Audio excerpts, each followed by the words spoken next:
Wonder Woman, all the world is waiting for you. In your satin tights, fighting for your rights.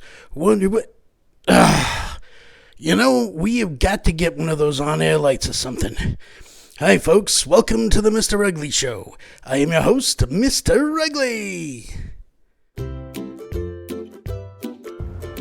It's the Mr. Ugly Show, starring Mr. Ugly and the Human. Yes, got it.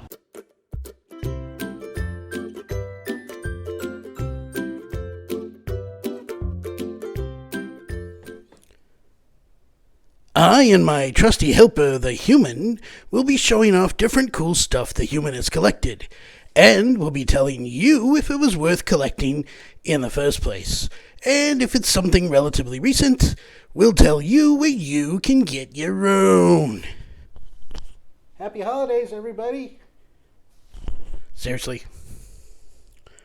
Me and the Human are very excited for the upcoming release of Wonder Woman 1984. Starting to stream Christmas morning. Oh my god, I don't know. Is it the presents or the movie? The presents or the movie? I'm so excited. Anyway, since the Human was recently gifted a very cool looking Wonder Woman action figure, we figured, what the hell? Here she is in all her modern splendor. You see, my internet friends, I am a child of the 80s. That is to say, my awareness of my world started in the 80s, though I was technically born mid-70s. The point is that Wonder Woman was my first exposure to female superheroes. I am, of course, referring to the fantastic live-action television show starring Linda Carter. But Wonder Woman's history went back quite a bit before then. Yes, introduced in All-Star Comics issue number 8 in 1941, Wonder Woman was the creation of William Moulton Marston, a psychiatrist famous for his work on the polygraph machine. He wanted to create a new kind of superhero who could model what he believed should be the ideal of a strong woman. He was fed up with a feminine archetype that he believed lacked strength and power. Diana falls in love with Captain Steve Trevor whilst nursing him back to health on Paradise Island. Queen Hippolyta holds a competition to find who among the Amazons is strong enough and worthy enough to accompany Steve back to man's world. Diana wins, wearing a mask to conceal her identity. The Queen awards her the iconic uniform to wear for her journey into man's world. In the golden age of comics, Wonder Woman's origins were slightly rewritten. She takes on the identity of a field nurse at the military hospital where Steve is being treated, and thus the secret identity of Diana Prince is born.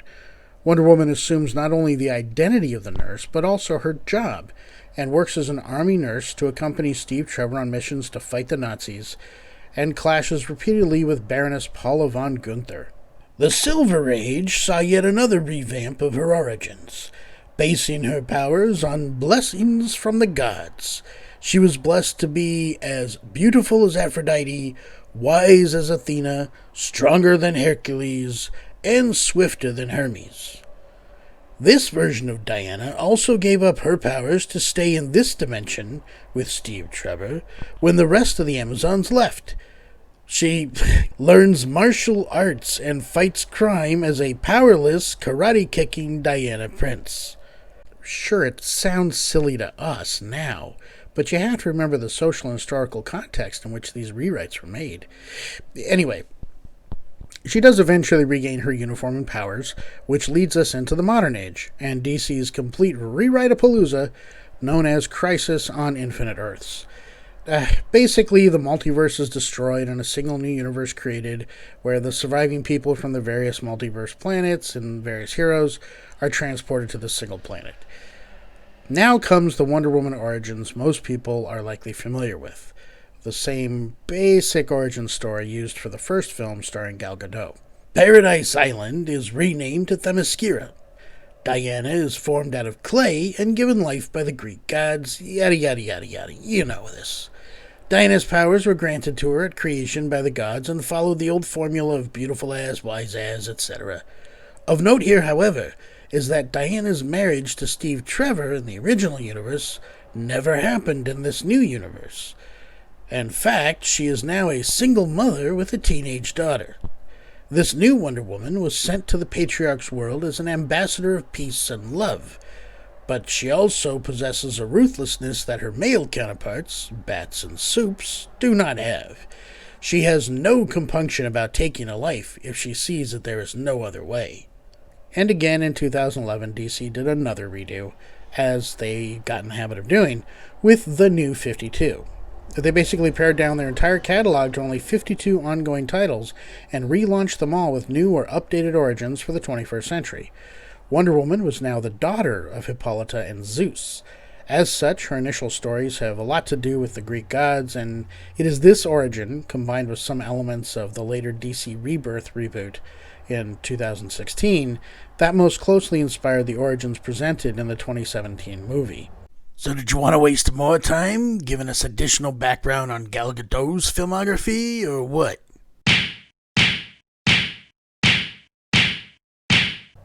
Nope, I'm good. Let's check out the figure.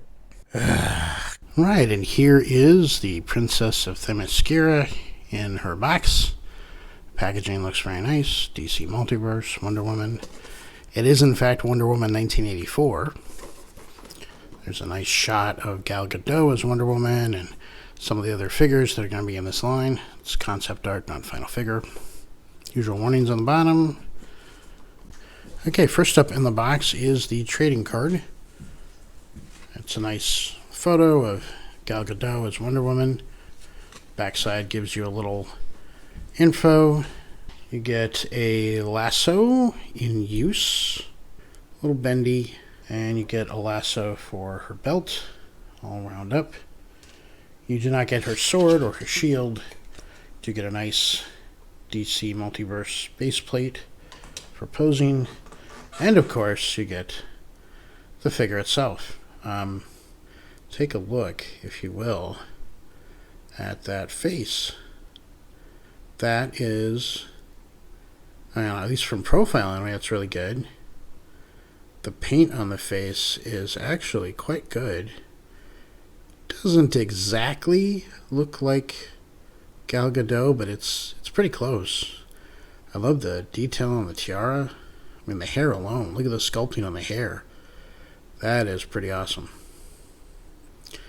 You got the armor. It's nice and shiny. Lots of detail, different armor plates. You can see this is kind of like a soft plastic, so you can pose her with the, I'm going to call it loincloth armor, I don't know. Her bracelets, those are pretty cool. She's even got like leather protecting her back of hands and her palm. Pretty good skin tone there. You gotta like the knee protection. Like the gauntlets almost look like you can unstrap them. They're sculpted so well. Or greaves. Are these greaves? I don't know, whatever they call it when they're on your shins, shin armor. Little boots there. Got kind of a strappy sandal kind of thing going on, but still with the cool high heel.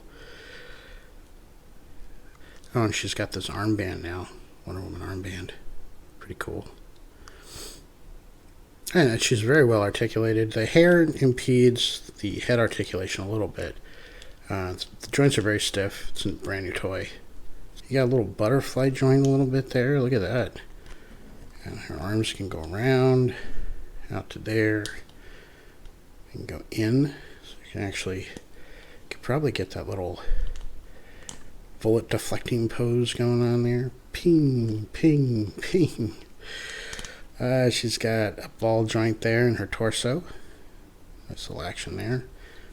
No, I guess the same joint would be for waist swivel. I guess since the belt, you can't really put a waist on it normal. Leg out to there, not bad. Out to the side, pretty much do the full splits. Knees, nice double jointed knee. Pretty good range of motion there. Ooh, the toe. Didn't realize the toe was a joint. Look at that. What do we got on the ankles here? Ball joint.